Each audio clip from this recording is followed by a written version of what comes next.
China no nació en una mesa de negociaciones. Nació en el lodo, bajo el peso de sandalias de cuero reforzado y el silbido de flechas que oscurecían el sol. Durante 500 años, lo que hoy conocemos como China fue un campo de batalla permanente, 7 reinos, 7 ejércitos, un ciclo infinito de viudas y ceniza. Los campos de arroz no olían a agua dulce, olían a hierro oxidado y a carne quemada. Pero en el oeste, en el reino de Qin, el aire era distinto. Allí no se rezaba a los ancestros por piedad, se les rezaba por orden. En el año 247 a.C., un adolescente de 13 años llamado Jing Zheng ascendió al trono. Sus ojos no brillaban con la inocencia de la juventud, brillaban con el frío cálculo de quien sabía que la piedad era un lujo que los muertos no podían pagar. Hoy, la historia lo recuerda como el primer emperador. Para sus contemporáneos, era un monstruo que no se detendría ante nada. Los reinos del centro llamaban a Qin tierra de bárbaros. Situado en las fronteras occidentales, su pueblo vivió siempre en el filo de la espada, peleando generación tras generación contra las tribus nómadas. Pero ese aislamiento fue su fragua. Mientras los demás se desgastaban en juegos de etiqueta aristocrática, Qin forjó un estado de hierro. Las leyes eran duras, la disciplina absoluta. El Estado exigía todo de sus ciudadanos y a cambio ofrecía algo que ningún otro reino ofrecía: la posibilidad de ascender. Un campesino podía convertirse en oficial, un soldado podía ganar tierras, pero el precio era alto. La desobediencia se pagaba con la mano, la traición con la vida. Jing Zheng creció en este ecosistema de hierro. A los 21 años, tras sobrevivir a complots de asesinato orquestados incluso por su propia madre, tomó el control absoluto. Zheng miró hacia el este. Vio los 6 reinos restantes, Han, Zhao, Wei, Chu, Yan, Qi, como piezas de un rompecabezas que le pertenecían por derecho divino. No buscaba tributos, buscaba la aniquilación total. Pero antes de conquistar el mundo, tuvo que limpiar su propia casa. Año 238 a.C. Lao Ai, el amante de su madre, usó el sello real para llamar a la guardia. Quería matar al joven rey. Quería el trono para sí mismo. Lo que no sabía era que Jing Zheng lo estaba esperando. Esa noche, las tropas leales al rey rodearon a los rebeldes. Lao Ai fue capturado. Los registros históricos dicen que su castigo fue el suplicio de los caballos. Su cuerpo nunca fue encontrado completo. Su madre fue desterrada. Nunca volvió a verla. Lu Buwei, el hombre que pudo haber sido su padre, entendió el mensaje. Bebió veneno antes de que el rey se lo ofreciera. En una sola noche, Jing Zheng se quedó solo en la cima. Y desde esa soledad contempló el horizonte. Un guerrero necesitaba una filosofía. Jing Zheng encontró la suya en los escritos de un hombre al que nunca conocería. Se llamaba Han Feizi. Era un príncipe del reino Han y predicaba una doctrina implacable, el legismo. Para Han Fei, la naturaleza humana era perversa. La gente no obedecía por bondad, obedecía por miedo. La moral era irrelevante. Solo importaba la ley, una ley clara, escrita, aplicada sin excepción. Una ley que no perdonara a nobles, ni privilegiara a ricos. El Estado debía ser como una máquina, fría, precisa, implacable. Jing Zheng leyó sus textos y vio el mundo con claridad por primera vez. Ordenó que Han Fei viajara a Qin, pero Han Fei nunca llegó vivo. Un celoso compañero, Li Si, lo envenenó antes. El hombre murió en una posada, solo, antes de poder ver el imperio que ayudaría a construir. Pero sus ideas se clavaron en el alma del rey. La conquista ya no era ambición, era un deber. Qin no solo tenía ideas, Qin tenía acero. Mientras otros reinos aún peleaban con carros de nobles y códigos de caballería, Qin había perfeccionado la máquina de guerra. Inventaron la ballesta, un arma que cualquier campesino podía usar para perforar una armadura a 200 metros. Y la fabricaban con piezas intercambiables. Si una ballesta se rompía en batalla, cualquier otra pieza de cualquier otro arco encajaba a la perfección. Fue la primera línea de montaje de la muerte en la historia de la humanidad. En el año 230 a.C., la máquina se puso en marcha. El reino Han fue el primero en caer. Pequeño, débil, lo devoraron en un año. Luego vino Zhao. Y ahí la máquina encontró resistencia. La campaña contra Zhao fue personal. Jing Zheng había nacido en su capital, Handan, cuando su padre era rehén. Allí sufrió el desprecio de los mismos nobles que ahora sitiaba. Pero Zhao tenía a Li Mu, el único general capaz de vencer a Qin, el único hombre que mantenía la frontera sellada. Qin no pudo con él en el campo de batalla, así que hicieron lo que mejor sabían. Usaron el oro. Sobornaron a oficiales Zhao para que acusaran a Li Mu de traición. El rey de Zhao, ciego de paranoia, ordenó la muerte de su mejor general. Sin Li Mu, la resistencia se desmoronó. Cuando la ciudad cayó, la venganza fue terrible. Las crónicas de la época hablan de una matanza sin precedentes. El suelo de la llanura, dicen, cambió de color. Los nobles que habían humillado al niño Jing Zheng sufrieron el mismo destino que sus soldados. Una a una, las velas se apagaban. El reino de Wei intentó resistir. Su capital, Daliang, era inexpugnable. Rodeada de ríos, protegida por murallas, podía resistir un asedio de años. Pero el general Wang Ben miró los mapas y tuvo una visión aterradora. Usar el agua como ariete. Ordenó desviar el curso del río Amarillo. Abrió los diques. El rugido del agua lo inundó todo. Daliang no fue conquistada, fue ahogada. Los registros históricos mencionan 100.000 muertos en una sola noche. Las murallas, orgullosas, se derrumbaron bajo la presión del agua. La ciudad entera desapareció bajo el lodo. Wei dejó de existir, engullido por la furia de la naturaleza. Una furia que Qin había aprendido a domesticar. El gigante del sur, Chu, fue el siguiente. El primer ataque de Qin contra Chu fue un desastre. El joven general Li Xin fue humillado. Jing Zheng cometió el único error de su vida, la soberbia. Pero aprendió. Llamó al anciano general Wang Jian, un zorro viejo que solo aceptó el mando con una condición: 600.000 hombres, casi todo el ejército de Qin. Durante un año Wang Jian acampó frente a las líneas de Chu sin moverse. Sus soldados cavaron trincheras, esperaron. Los soldados de Chu, desesperados por luchar, se relajaron. Bajaron la guardia. Pensaron que Qin tenía miedo. Entonces, cuando la guardia del sur bajó, Wang Jian golpeó. El ejército de Chu fue aniquilado. Sus generales murieron en el campo. Los sobrevivientes huyeron hacia el sur, llevando la noticia de la derrota. El general Xiang Yan, viéndolo todo perdido, se quitó la vida. El sur, la tierra de la poesía y la pasión, cayó de rodillas ante la lógica de acero del norte. Yan cayó por traición. Qi se rindió sin disparar una flecha. En el año 221 a.C., la guerra había terminado. 7 reinos, 600 ciudades, 500 años de guerra. Todo había terminado en 9 años. Jing Zheng, el rey de Qin, se paró sobre la tierra conquistada y pronunció una palabra que nadie había escuchado antes. Emperador.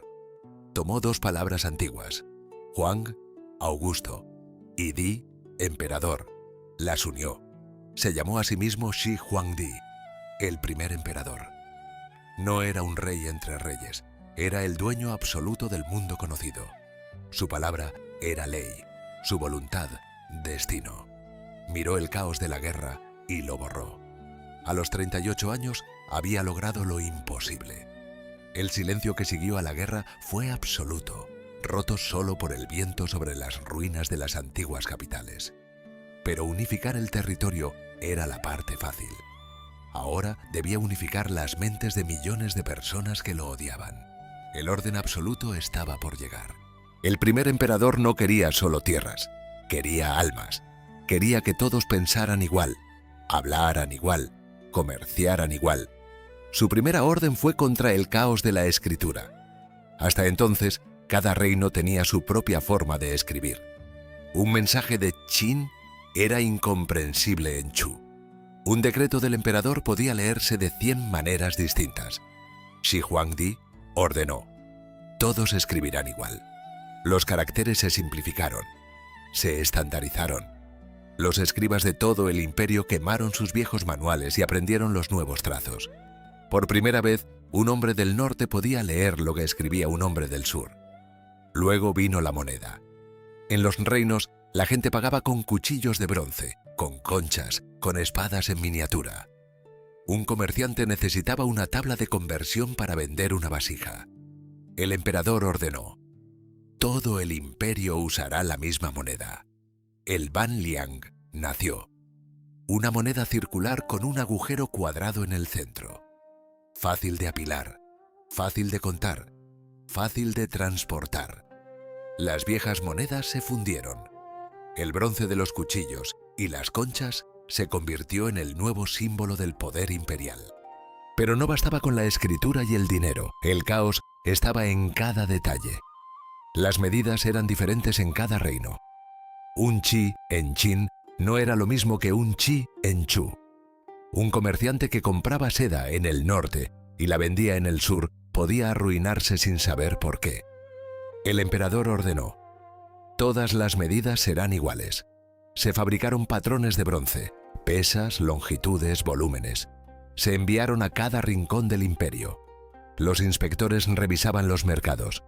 Cualquier comerciante que usara medidas falsas perdía las manos. Luego vinieron los caminos. Las calzadas de los diferentes reinos tenían distintos anchos. Un carro construido en Wei no podía viajar por las carreteras de Yan sin romper sus ejes. Shi Huangdi ordenó: todos los caminos tendrán el mismo ancho, 50 pasos de ancho flanqueados por árboles, y todos los carros tendrán la misma distancia entre ruedas. Miles de hombres trabajaron durante años conectando las antiguas capitales. Por primera vez, un ejército podía moverse de un extremo a otro del imperio sin cambiar de vehículo. Las mercancías fluyeron. Los mensajes viajaron rápido. El imperio comenzó a respirar como un solo organismo. Pero el orden tiene un precio, y el precio fue el pasado mismo.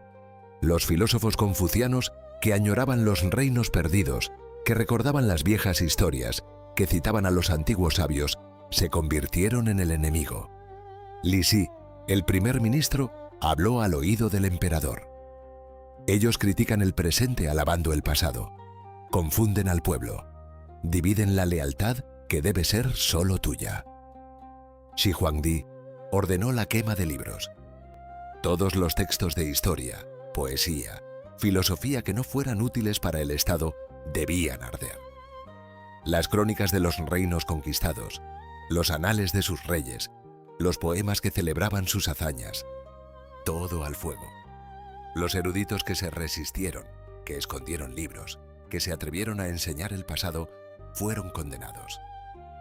Las crónicas hablan de 460 sabios ejecutados en las afueras de la capital, pozos cavados en la tierra, y luego el silencio. El pasado fue incinerado y enterrado. Solo existía el presente del emperador. En el norte, la amenaza nunca dormía. Las tribus nómadas Xiongnu, ancestros de los hunos, cabalgaban desde la estepa como lobos. Saqueaban aldeas, quemaban cosechas, mataban sin piedad. Para contenerlos, Shi Huangdi ordenó una obra que desafió la lógica y la humanidad: conectar las murallas existentes, construir un dragón de piedra que serpentease por 5.000 kilómetros, desde el mar hasta el desierto. Cientos de miles de hombres fueron movilizados. Soldados, convictos, campesinos. Trabajaban de sol a sol bajo el látigo de los capataces. Comían mijo y agua. Dormían en el suelo. Los que caían agotados eran enterrados donde caían. Sus cuerpos se convirtieron en parte de los cimientos. Se decía que cada piedra de la muralla costó una vida humana. No era la muralla de ladrillo que conocemos hoy. Era una muralla de tierra apisonada, construida sobre huesos. El emperador estaba obsesionado con la protección. Pero su mayor enemigo no era un bárbaro del norte. Era el tiempo. El hombre que unificó el mundo tenía miedo a morir. Se rodeó de alquimistas que le prometían el elixir de la vida eterna. Hombres que viajaban a las islas del este, que escalaban montañas sagradas, que mezclaban minerales raros en laboratorios secretos. Uno de ellos, Xu Fu, zarpó con miles de jóvenes hacia el Mar del Este buscando la isla de los inmortales. Llevaba semillas, herramientas, guerreros. Prometió regresar con la fórmula. Nunca regresó. Quizás llegó a Japón. Quizás fundó una nueva estirpe. Los que se quedaron preparaban brebajes que contenían mercurio. El emperador bebía el metal líquido, creyendo que le otorgaría la inmortalidad. No sabía que era veneno. Su mente empezó a fracturarse. Se volvió paranoico. Ordenó ejecutar a cualquiera que revelara su ubicación. Construyó pasadizos secretos entre sus palacios para que nadie supiera dónde dormía. Vivía en una red de túneles, convencido de que los espíritus de los sabios que había enterrado lo perseguían. El orden que impuso afuera se estaba convirtiendo en el caos que habitaba dentro de su cráneo. Pero mientras su mente se desmoronaba, bajo tierra crecía su obra maestra. En la montaña Li, a 40 kilómetros de la capital, 700.000 obreros trabajaban día y noche desde que Jing Sheng tenía 13 años. Excavaban una ciudad subterránea, un palacio para el emperador en el más allá. Los historiadores escribieron que el techo era una cúpula de perlas que imitaba las estrellas, que los ríos del imperio, el amarillo, el Yangtze, corrían por las cámaras en canales de mercurio líquido, que las lámparas de aceite de ballena ardían por siglos esperando su llegada, y en las fosas, alineados en formación de batalla, esperaban sus soldados. 8.000 guerreros de terracota, cada uno con un rostro único, cada uno con su propia historia. Ninguno se repetía, llevaban armas reales, estaban listos para pelear sus batallas en la eternidad. El emperador quería llevarse su ejército a la tumba, y lo logró. Pero mientras los artesanos moldeaban la arcilla, en la superficie el imperio empezaba a resquebrajarse. En el año 210 a.C., durante una inspección por las provincias orientales, el hombre que quiso vivir para siempre exhaló su último suspiro. Murió lejos de su capital, en un palacio temporal cerca del mar, envenenado por el mismo mercurio que debía salvarlo. Lo que siguió fue una farsa macabra. Sus consejeros, temiendo una revuelta inmediata, ocultaron su muerte. El imperio no podía saber que el dios había muerto como cualquier mortal. Durante semanas, el cadáver del primer emperador viajó en su litera cerrada. El calor del verano hizo su trabajo. Para ocultar el hedor, colocaron carros de pescado podrido delante y detrás del carruaje imperial. El hombre que se creía un dios regresó a su hogar sin que nadie supiera que ya no respiraba. Su hijo menor, un joven débil manipulado por eunucos, ascendió al trono mientras las provincias estallaban.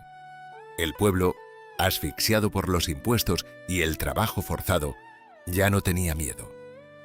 Un campesino llamado Chen Sheng miró a sus compañeros. Llegaban tarde a una entrega militar. En el imperio de Qin, llegar tarde se castigaba con la muerte. Dijo: si morimos por llegar tarde y morimos por rebelarnos, ¿por qué no morir luchando? La maquinaria de Qin se volvió contra sí misma. El general Xiang Yu lideró un ejército rebelde que entró en la capital, Xianyang. El palacio Epang, la joya de la corona de Shi Huang, ardió durante 3 meses. Las llamas eran tan altas que se veían desde las provincias vecinas. El orden de hierro se fundió. La dinastía Qin había muerto. Apenas duró 15 años después de la unificación. Pero algo quedó. En 1974, unos campesinos que cavaban un pozo encontraron un rostro de arcilla. Fue el despertar de un ejército dormido durante 2000 años. Bajo la montaña Li, su tumba sigue intacta. Los arqueólogos no se atreven a abrirla. El primer emperador se llevó su secreto a la tumba, y ahí sigue, esperando.